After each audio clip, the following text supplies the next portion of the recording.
ทีมงานหายนะจ๊ะว่าแล้วดิมาอยู่ตัวหน้าบ้านครับตรงนี้ไข่เฮียบ่จะเที่ยวเยอะผมมีการจับได้ถึงจับเด้อมีการจับได้เท่ากันไข่นี่บ่เพราะว่ามันเคยมีเอาไปกินในต้องไทยต้องโอ้แม่นะไข่ไก่ทั้งที่มาอยู่นี่เนาะเงียบจุ๊บไปกันโอกาสเนาะถ้าเป็ดบ่คือไข่นะน่าจะเป็นเป็ดอย่างเงี้ยเป็ดให้น้องเจอผลให้ช่างให้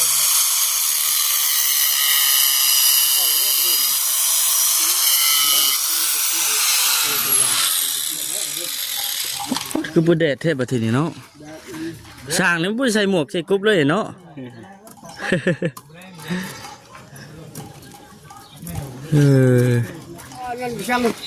มาเห็นมวยเขาเช้าจะเสียยังมาเฮ็ดอีกเลยเอาไปต้องกุ้งนี่เขาเห็นมวยเอาไปต้องกุ้งเฮ็ดมันจึงเย็นเฮ็ดเป็นบัตถุเบ็ดเนาะเจ้าเนาะเอาไปต้องกุ้งได้เฮ็ดอันคือหมวกเขาไปหรืองัวหรือควายผ่านเด่นเย็นได้หมวกเขายังห่อนได้ต้องกุ้งโน้เย็นครับเย็นเนาะเนี่ยเนาะแต่มันจะปวดใจตาหรือยังเอาหักขึ้นตัดดอกเหรอหักเอาเอง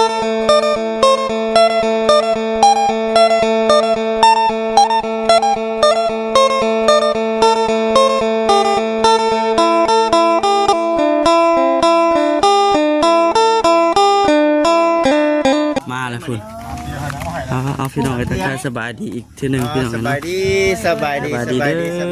เชื่อพี่น้องเลยโตมองได้วันนี้โตให้นะพุ่นบ่เอาน้ำประตูเลยล่ะอันนี้มือต้องในใหญ่พูดแล้วนะเนาะมันกะบ่อนมันกะต้องหาเชียนจุกได้มาเปลงมองนี่พี่บอกเนาะเอาข่อยเนี้ยอันนี้ข่อยก่อนตัวนี้ได้บัตรตัวนี้ก็ต้องมุนไปพูดอีกได้ป่ะจีได้มันจะติดกันเนาะตู้เนาะตู้สบายดีเด้อพี่ข้าวเที่ยงน้ำกันมื้อนี่พอกยิ้มได้หรือที่รถทำมีห้างพอกกินแล้วอีกละหากับข้าวก็นำมาให้กินอีกพี่น้องเอ้ยเนาะเราก็ได้ก็คือมันลุงเนาะคือเขาต่อมื้อนั้นได้บ่จิตต่อมื้อลุงพื้นอยู่ถูกป่ะข่อยว่ามีแต่หามตัวนี้ยับไปหัดแล้วคือเขาต่อมื้อนั้นนะนี่นั่งแบบนี่มันเลินเนาะเลินโมเพียงห้ามจมน้ำประตูได้หรอได้ไปไหนไปก็ได้ได้ป่ะเป๊กตายลูกนี่ถือว่าเฮ็ดได้หลายอย่างเนาะโดยอย่างเลยจักวัดตัวสูงต่ำเท่าไหร่ดิโยขึ้นโยลงอยู่แห้งอยู่พี่น้องเลยทางเสือโพคนไหนเบิ่งแล้วนะหันซ้ำแล้วเต็ดอยู่คนหันแต่ว่ากี่มันบ่มีเหือบ่แห้งย่อนว่าตาไปดูเขาเราทุบปากอะที่ชาวกินแรกมันมีช่างแห้งเนาะกระป๋องสุกล่มกระป๋องสุกล่มหาไม่ได้แล้วมันจิตนะเฮ้นะย้ายดังโน่นบอกเลยก่อนว่าเฮือนเวลาตัวเล่นก็บ่ไปตกว่าสิได้คือพอเลยผู้เดียวนี่ลูกเอ้ยทุกอย่างแต่ว่าทุกอย่างเนาะสิการได้ดีเลยพอปลูกจะกินที่ไหนไปกินไม่มีอย่างแน่นี่นะมีอย่างแน่ไม่ใช่เขาไม่จากไพ่ป่ะผมไพ่ไม่ใช่ไม่ดอกไม่ใช่ผมจักตัวไหนอันไหนน่ะไม่จากไพ่แล้วน่ะไพ่บ่อยู่บ้านน่ะบ่ได้มีของเขาประแซนมาให้ไม่จากไพ่แล้วน่ะไพ่ย่านเพชรผูกติดหนึ่งไข่เนาะตายมายังหลายอยู่นี่นะบุบดอกเลยมาเลยพี่น้องเลยมากินผู้เดียวพ่อมีนายัดให้เราบ่อิ่มจะขึ้นไปขึ้นมาเท่าจอยนะเพิ่นเตรียมมาดอกมีเจียวผมได้เลยนี่มันหาหม่องซื้อยากเนาะก็จะเข้ามาได้แล้วที่มาคุมด้วยเพื่อนนะแล้วกระจายกินน้ำเพื่อนนี่แหละมันจะดีทุกทางมาทุกแล้วกินเนาะเพื่อนนั้นสกาว นี่จะปั้นเที่ยงเลยพี่น้องเลยเนาะ จะหน่อย นี่ก็ถ่าทั้งเดี๋ยวบ่แสนเพิ่นก่อน ใส่ก่อนก็ได้ แสนบ่เพิ่นเคยเป็นยังไปเด็ดเพิ่นอยู่ 3โต6 4ได้เอ้ย 4โตนะ ปลาทู4ตัวคนปิ้งเอาทำมือถ้วยเนาะเอาถ้วยไปยังเนาะเอาถ้วย หลายให้แค่ครัวเอา เราได้ยินแต่หนึ่งบ่ได้เด้ หูเราดีๆเนาะ หูเราดี เนาะ หูตาเรานี่ยังนั่นอยู่ตะกี้ก็ปกติอยู่แล้วเนาะ มือเห็นตา อืม ขาด10เดือนเนาะ เราไทยแล้วเรา เห็นมาตั้งฮอด10 ปีแล้วป้า ไปอัน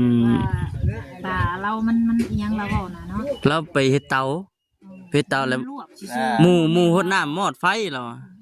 ๆคันว่ามันโลแล้วน่ะมันสิบ่เซาอันนี้แบบตาเรามันแบบไฟมันลวกแบบนั่นคันว่าตามันเป็นโซนเป็นขาวๆแล้วน่ะบ่เซา อืม นี่มันก็บ่ได้ว่าสัตว์นั่นปานใดเนาะ ขาวนี่มันแบบว่า ก็เรายังบอกอยู่ดิว่าขนาดนานาเรายังบ่ทันได้ไปลอกนะเรายังเห็นแบบว่ามัวดำทุ่ม บ่มีสีนะว่าอะไรก็ แม่นเห็นเด่นตาไม้แล้วปิ้งกระจกไม้นะว่าได้ก็ได้เนาะ เห็นบ่เลยแบบ เอ้ยน่ะยังบ่มีไผมาบ่ แล้ว มีบ่ โอ้เพิ่งเอากระตุกหน้ามาพ่อม โอ้ยเนาะบ่ต้องย่านว่าบ่มีน้ำกินเสียนี่เนาะใหญ่เนาะนี่เด้เอามากินได้บ่แซ่บ มาสร้างกันมากินน้ำกันเลย เชิญแซ่บ แม่ เออ และคุณครูก็ได้มากินน้ำกัน เนาะเจ้ากินแล้วบ่เจ้าคน และ อ้าว หน่อยคนมาแซ่บได้จริง เนาะหลายคนแล้วบ่ปิ้งปลาทู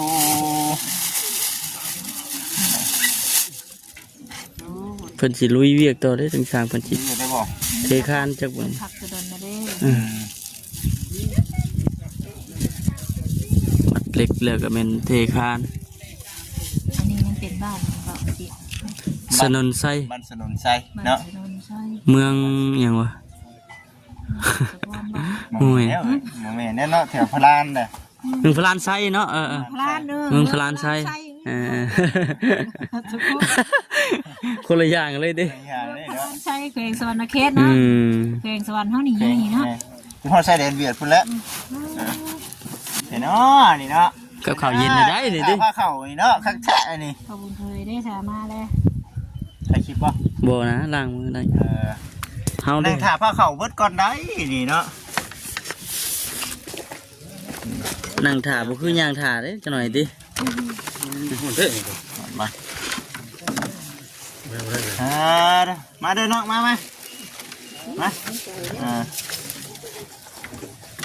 กินข้าวน้ำกัน กินได้กว่าแต่ละ กินบ่เจ้ากินได้เนาะ กินเรียกว่ากินมาแต่นอกเลย โอ้ยเยอะกว่าเนาะ แม่เข้านะคอยเอามาเพื่อมึงแน่ ห่อข้าวเย็นเนาะ ของเจ้าว่าตัวนี้ บ่ ตากแดดอยู่ร้อนอุ่นอยู่ดอกตากแดดไว้จังอุ่น ข้าวเย็นบ่ เพราะมันมีลาบไก่อยู่นี่เนาะเดี๋ยวลงมาก่อน มา เจียวก่อนได้บ่เจียวใส่ไม่ง่ายก่อน จำเมียให้ได้ตามไข่แล้วบ่กิน ตั้งกันนี่ได้บ่จิตเด้อ มาเอาไป มาเจ้าไปก่อนบ่ ข้าวนึง เอาดูไหม เจ้าไปก่อนเด้อกินข้าวก่อนเด้อพี่น้องไอ้บัด กิน นี่ ก่อนเอาไป นี่อิ่มแล้ววันนี้ป่ะจัน ยิ้มเลย อ่า เปิดมาอีกนี่เดือนได้ถ้วย โถ่ นี่แต่บ่เป็นถ้วยเนาะ บดกันก็เด็ดดิมาจิ้นหลังๆเถิด ช่วงที่ได้ เอาไปได้มากินดิ เรามากิน ไปเสร็จเด้อสิไปรอเบิ่งทางชายเพิ่นเฮ็ดเวียกก่อน โผสร้างมันสายจ้อยอ่ะ จ้อเลยเนาะ โอ้ไว้ดิ ไวเกินพี่น้องไปจันพอดีว่าเพิ่นกินนี่พากันโจ้กล้องพักกินข้าวก่อนว่าซั่นพี่น้องเนาะก็เลยกินข้าวอิ่มแล้วก็พากันมาเบิ่งก่อนจัง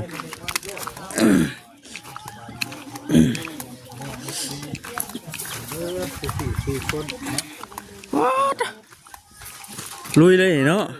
ฮะกินข้าวเที่ยงเนี่ยบ่ต่างๆนี่กินแล้วข้าวแล้ว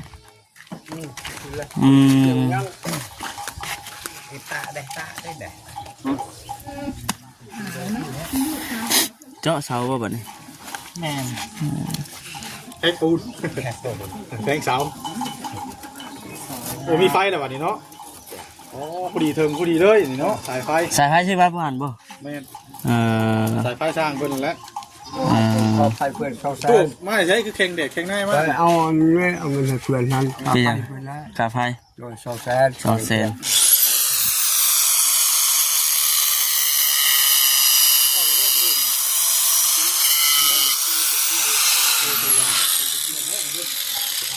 คือบ่แดดแท้บัดทีนี้เนาะสร้างนี่บ่ใส่หมวกใส่กรุ๊ปเลยเนาะ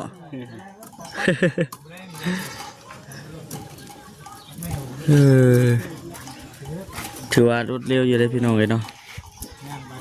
ก็มื้อนี้แล้วอันนี้นะก็มื้อเช้านี้พี่น้องเนาะก็มื้อเช้านี้ก็จะเป็นเกียมมัดเล็กเทคานแล้วซั่นเพื่อนเรากับผู้ดีเอาเจาะพี่นี่ผู้ดีงามซั่นนี่ก็ได้พี่น้องเนาะพุ่นเห็นบ่พี่น้องหาคูณเท่าใดแหละทางเบาแสนเท่าพุ่นหาคูณ9บ่หรือว่าจังได๋แหละเถอะกำลังตีแบบ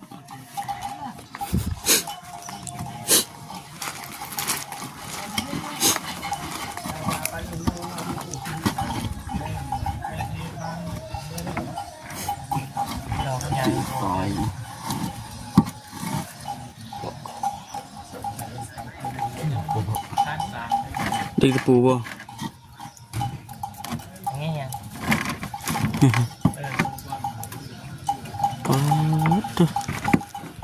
บัดแดดกระแดดแห้งดีเลยพี่น้อง2-3 มื้อที่ผ่านมาคือว่าลมหนาวเย็นสิได้เพิ่นว่าข้าวเดียว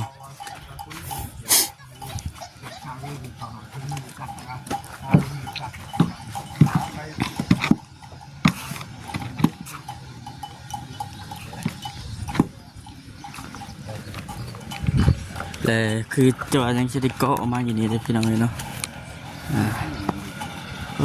ตัวพอดีคักเอาโจเลยนี่พอดีงามพี่น้องเพื่อนทำนี้เนาะบ่น้อยบ่ใหญ่เกาะมานี่ก็ถือว่าโอเคแล้วจ้ะ ลุย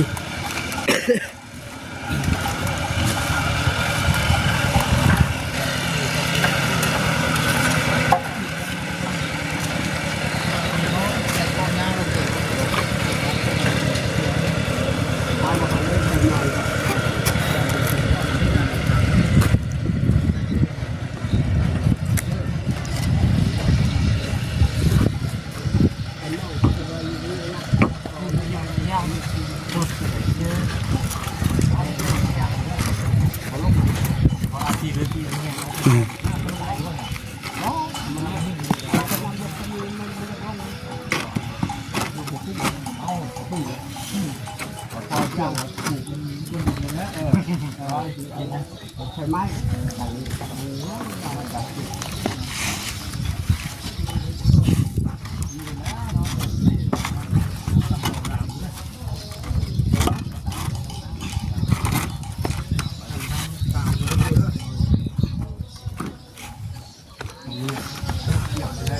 แดดเนาะ เดี๋ยวบอกครับมาดีเลย สบายดีเด้อย่อมใจช่างวันนั้นมาอยู่ถือหมวกถือกุ๊บ โอ้มีหมวกว่าทาน แดดครับ ว่าหาน้อง บ่บุญพอสิเอาเงินสั่งมาให้มวยเขาสั่ง จะเสียยังมาเฮ็ดอีกเลย มันไปต้องกุ้งนี่เขาให้มวย โอ้เอาไปต้องปรุงเฮ็ด มันจังเย็น เฮ็ดเป็นเบัตทุกแบบนะเนาะเจ้านี่เนาะ เอาตะกุ้งได้ให้อันคือหมวกเขาไปหรือหัวหรือควายผ่านเด่นเย็นได้หมวกเขายังห่อนได้ตะกุ้งโน้เย็นครับ เย็นเนาะเนี่ยเนาะ แต่มันจะปวดใจตาหรือยังเอาหักขึ้น ตัดดอกเหรอ หักเอาอีก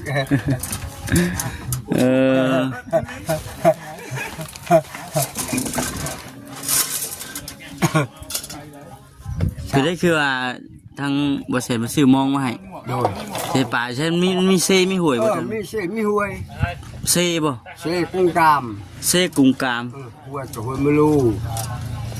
หวยบลู หวยบุกคนนี้ แต่ว่าเจ้าสิไปใส่อยู่เซ โดย กวงบ่พอ พอไปนอนพุ่นแล้วแม่ ไปนอนพุ่นไปก็ไป เอาผู้เดียว บ่ย่านบ่ พอไปอย่างเลยโอ้ยพอโดนดุ่งนอนปลาผมพอไปอย่างเลย บ่ ผมหันขวาเชื่อพอไปอย่าง เออ ผมหันได้พวกอันพอไปจอนมันยาวหันแล้วทำมันมีพีนะพีมันเคยเห็นนะเขาบอกว่าดังไฟดังนางอะไรบ้าให้แก่พื้นแก่รั้วแต่พี่ตะกอนไม่ให้ใช้พอมันไปหาที่เล็บเดียวพอใดนั้นยังเขาว่านะบางรั้วบางใหญ่นะบางชามโตเขาบ่มีปืน เอาไปเอาได้ไป เพราะนี่จะปืนได้ ตะกี้เนี่ยปืน ปืนกระบี่เขาหันเลย ยืมมาปืนเขาเลยเขายืนนำเลยคอยพอหากินพอคนฉลาดได้ไปหาอยู่เขากินนะกินอยู่ต่อไปได้กินมาคุณเขาว่าอย่าเขาว่าพี่เขาขึ้นกูใหม่เลยเขาว่าชื่อว่าเขาว่า พี่บ่เชื่อ เชื่อให้ใจมันเห็ดชาตุ่งเขาปุ๊บขึ้นกูใหม่มาแล้วปืนปะหมดปืนอ่ะเขาว่าใช้ไปเจ้าปืนลูกใหม่เนี่ยเขาว่าตายเขาว่ามันพี่มาให้ใส่ได้มันขนองเด้พอว่าลงมาจำว่าโอ้ยว่าถามลูกหลานนอนปลาแล้วลูกหลานผู้จักผู้สังว่า มันมีดีบ่บ่ได้ ก็มีดีแหละคือก่อนมันเห่าจะก้องก้อย มีเดี๋ยวนี้มันมี เดี๋ยวนี้เดี๋ยวบ่มีเด้อเดี๋ยวนี้เนาะ เดี๋ยวนี้ก็มีเขาไปซื้อมันผ่านเจ้าให้กินมันเฮ็ดให้เจ้าเลยแต่มันเอาไปซื้อมันผ่านคนได้ดิ มันศีลวันพระเนาะ แบบเจ้าเฮ็ดมันลำร้อยหาแล้วมันเฮ็ดให้เจ้าเลย เฮ็ดผิดเฮ็ดบ่ถูกเนาะ เห็นว่าหันเขาว่ามันจกอันกินชัยว่าหันกับพี่ก็ก้อยนี่แหละให้บ่หันหมกเขาว่าเพิ่นนี่พี่อ่านเราเป็นทหารบ่หันทหารจักรพรรดิบ่หันไปแล้วป่าไปเขื่อนทหารไม่น้อยเลยว่า2,000ไปไปเลยนายเราลูกเอ้ยว่าแม่ที่ชั้นแรกเขาไปรู้ว่าตอนที่ชาละว่าที่มีช่างนี่ว่ามองผู้บ่าวมามันฟุ้งก้าวมาพอก็ขึ้นมาก้องก้อยมาไปเบิ่งกลัวเบิ่งคนหรือพ่อมันเบิ่งแล้วมอนผู้บ่าวไปเบิ่งแล้วคนมันหยักเขา เบิ่งแล้วติลาไปกินแล้วเนี่ยตาย นั่นแหละจะว่าไปหาอยู่หากินกันระมัดระวังนั่นแหละกันไปกันมาประชาชาเพื่อนบุญคุณเพื่อนพอเราเลยทำหันไกลบ่จังนี่ไปหาทำจ้ะไกล3 ลักย่างไว้เด้อติพอได้นอนหันของที่เขาผู้จกพอแล้วนะงูเป็นอย่างเขาออกมาผูกกันมันให้เราเอาเลยเพื่อนอะไรเราจะเอาบุญคุณเพื่อนแต่เว้นนะหูเรือมได้จุดจะความมันพอว่ามันกืนแล้วพอบ่หัวสักหน่อยตื่นมาไปจับประตูหูเรือมโอ้พอดองไอ้คนอยู่ว่าจำกับกูโอ้การออกน้ำอยู่ว่าบุออกคุณจังใช้น้ำบ่บักว้าทางเป็นดิอย่างคืนนะมีไผมีโคมข้างในบ่อนไปโดยนี่นะโอ้โหเบอร์แล้วใช่ไหมโอ้มีโอ้เบอร์คนมันบ้าอยู่บ่โดยเคียมีแต่เจ้าผู้เดียวไปใช่ไหมก็ถือไปคนเดียวอยู่ผุนโอ้ก็คือนี่แซวเขาจับยังเอาอยู่พี่คือว่าบ่มีเด้ดิบ่มีอยู่ใช่โอ้แซวถือว่าไปสะดวกมาง่ายแล้วเนาะเดี๋ยวนี้เนาะกลางคืนนี่เป็นอะไรกลางคืนเฮาแนมกลางคืนก็แห้งแจ้งพอไปแบบมันมีแสงอากาศมันแดดเลยมันมีแดดนี่อย่างเงี้ยเนาะการเย็นแห้งแจ้งมาไฟไปแบบคือบ่มีมาไฟก็ไปได้บ่หันชั่วไป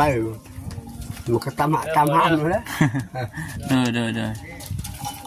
ที่ว่าทั้งสามเพิ่นก็กำลังพี่น้องกำลังลุยอยู่ซั่นตอนแดดเลยก็เมื่อเช้านี้เนาะก็เมื่อเช้านี้ก็ถือว่าไว้เต็มเลยนี่เนาะเมื่อเช้านี้แล้วก็อันเฉพาะสิปอลำเรือแล้วล่ะสักคลิปแล้วนั้นไปบ่ลำเรือเพิ่นมีเวียกไปบ่สักคลิปได้บ่สักแบตโทรศัพท์เพิ่นไปสักแบตพอดีงามพี่น้องเฮือนแล้วก็ได้เนาะบ่น้อยแล้วก็บ่ใหญ่พอดีเอาเจาะ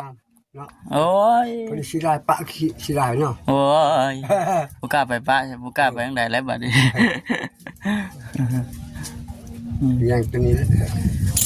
ให้กักได้สาเลย เพื่อนจะเสร็จนอกแล้วจะมีได้เพื่อนเห็ดหาย โอ้ เพื่อนเห็ดพิษอยู่เพื่อนหาย บอกคนว่านี่แหละพี่น้องเอ้ยเนาะมื้อนี้ก็ ใจเอาดีแล้ว แม่นแล้ว แล้วก็แต่พลังเลยเพื่อนเห็ดกัน ตั้งเท่าไหร่หลังแล้วเฮ็ดหลายหลังเลยแต่เฮ็ดนั่นแหละผู้ใดเนาะจังสิได้เกาะออกอีกเนาะ โดยครับ เกาะทางหน้ามันนี่เป็นช่วงโมเดิร์นนี่ต้องได้เกาะออกอยู่แล้วช่วงโมเดิร์นนี่เนาะพี่น้องเนาะเกาะใส่อีก3เสาใส่อีก3เสาทางหน้ามัน เพื่อนเช่น อ๋อ ใส่กันแล้วเพื่อนงานใส่กันนอกแล้ว เห็นบ่ โดย งามคักเป็นหยังเบิดที่นี่แล้วอะไรบ่อันนี้แผนกมัดเนาะอันนี้เนาะแผนกมัดลวดแผนกมัด โอนเซ็น ที่จุดก็ได้ อิงตามเรื่องดูดีตามดี ใครโทรมาเมื่อในบ้านบ่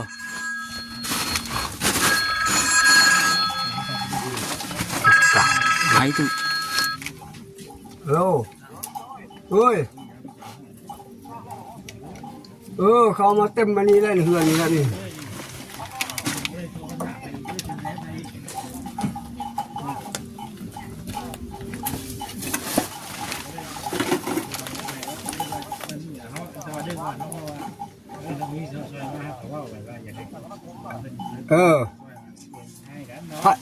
หนูได้ทำเลยได้วะทำเลยได้ว่าไม่ลืม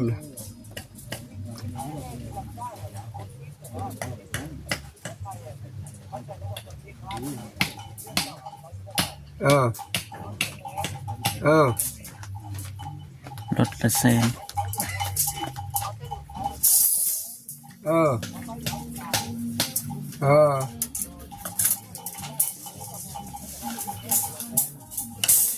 เขาจุฬาเขามาไปแล้วจุฬาเขาเขามาไปเขาก็มุมนี้แล้ว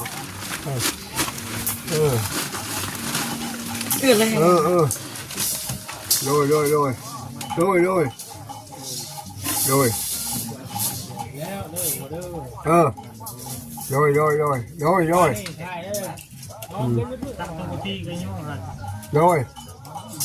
เทคตูดีกันโดยนั่นเขาคนคว้ารถนั่นมันมีรถแล้วไรอันหาโฟนเซ็นโดย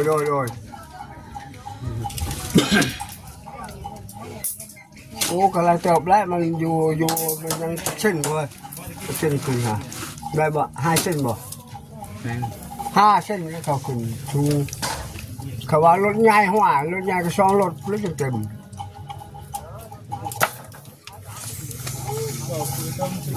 โดย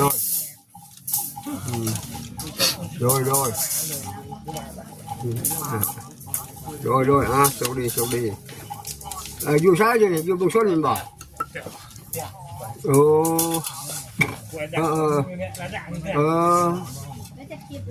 ใช่บักโดยโดย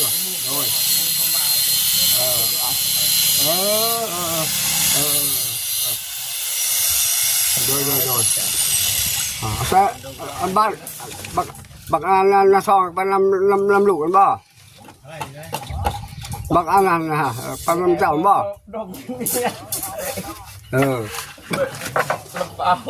มาคุยกันเลยโอ้ไอ้มัน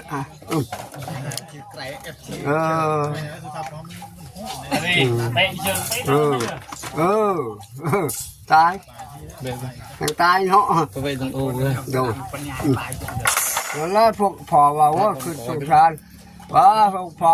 ครูว่าเราบอกคือสงสารเจ้าคนละเขาว่าโดย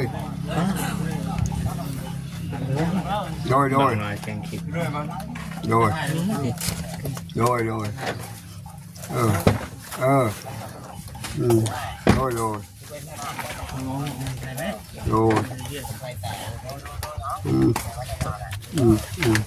สุดดีอะไรตุว่าจะเลิกว่าไปคนที่จ้างว่าไปจ้างไปซื้อว่าเอาไทยจ้างแกขี้ดินนี่บ่ ก็จะเอาเงินเขาหายเพื่อ อืม ทำเพื่อนเอา อ่า แต่เราอยู่ที่นั่น แม่นให้มันกระจายขั้นตอนแม่น เนี่ยไปบักหน่อยนี่ไปตลอด อืมไปแต่พี่น้องเลยเนาะเอาตู้สบายดีเด้อตัวเด้อโอเคพี่น้องจบคลิปกัน นี่ไงไม่ได้ สบายดี โอ้จะไปมาจ้ะอาจารย์บ่ เฮ้ย อาจารย์แน่ แม่นบ่ จัดเนี่ย แม่นแล้วใช่เนาะโอเคพี่น้องอยู่ดีแพงเลยพี่น้องเด้อสบายดีสบาย